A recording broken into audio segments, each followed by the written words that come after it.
What's going on YouTube? JT is Reborn here, and welcome back to another edition of my DC comic book reviews. And in this video, I am going to be talking about Batman Incorporated issue number 1, written by Brisson, and the art is done, of course, by John Tim. So this is the start of a new DC comic book series.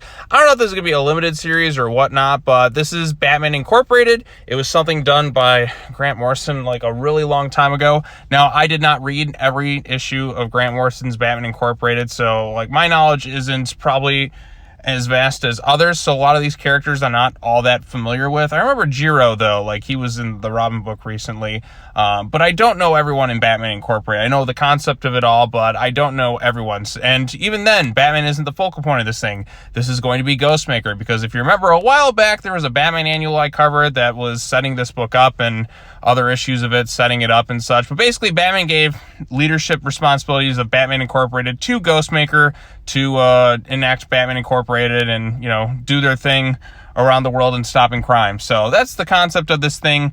And so Batman is not in this thing. It's just Batman Incorporated, led by Ghostmaker of all characters, and Clown Hunter's in here, and then various members of Batman Incorporated. But basically, the concept of this one is former teachers of Ghostmaker and Batman, starting with this knife-wielding guy, and people who taught them all sorts of skills around the world are being murdered, and it's up to Batman Incorporated to stop them.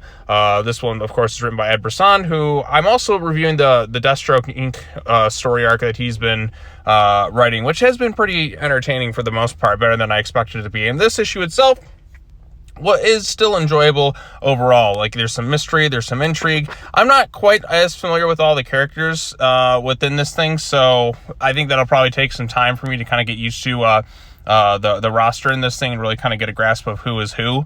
But I think over time I should come around to it a little bit more. But like, there's so many different ones kind of thrown into this thing, and not all of them meet necessarily the happiest of fates. And the way the issue ends, it's kind of setting things up between Ghostmaker and another character in a confrontation later on. But the artwork is really great, sprinkled throughout this thing, and the story itself sets up an interesting mystery to be carried over in subsequent issues. I don't know if this is just going to be a mini series or if it's going to be more of a long-term comic, but given how DC seems to be like rebooting and doing all these other different things at once, I can't see this book lasting too long. And I don't even know when in continuity this thing is supposed to take place.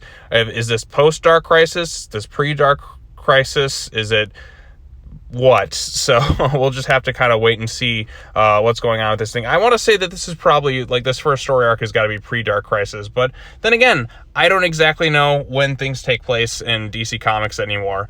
But all things considered, I did find myself a little bit entertained by this first issue. Yeah, I don't know everybody in this thing outside of a few people, but the mystery itself is interesting, and the artwork is really great, so those are some pros there. But I probably would have more of an emotional connection if I recognized more of these characters, but it's just, I'm going to have to kind of wait and see how, like, the rest of the book plays out. But it did set up an interesting, it does have an interesting hook for the first story arc, so I can commend it for that. Did I think it was mind-blowing or like, holy crap, this is the greatest thing I've ever read? No, but I think there's a good enough hook for something interesting to unfold in subsequent issues. Probably give it a few more issues and just to see how I kind of feel about it, and then I'll really be able to judge like the quality of it is. But as it stands, it was a solid first issue for a Batman Incorporated book. So hopefully that momentum carries and the story gets better as it goes along, get some good character development and some interesting stories throughout this whole Batman Incorporated thing, and we'll see where it goes from here. But anyways, if you have read this story or if you have any sort of thoughts on it,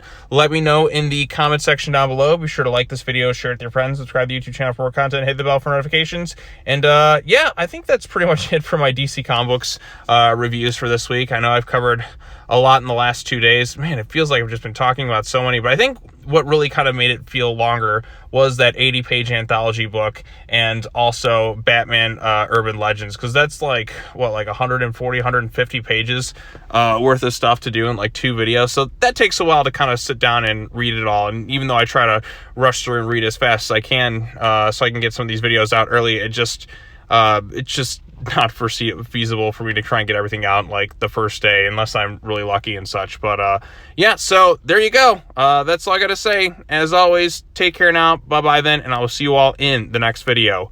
Peace.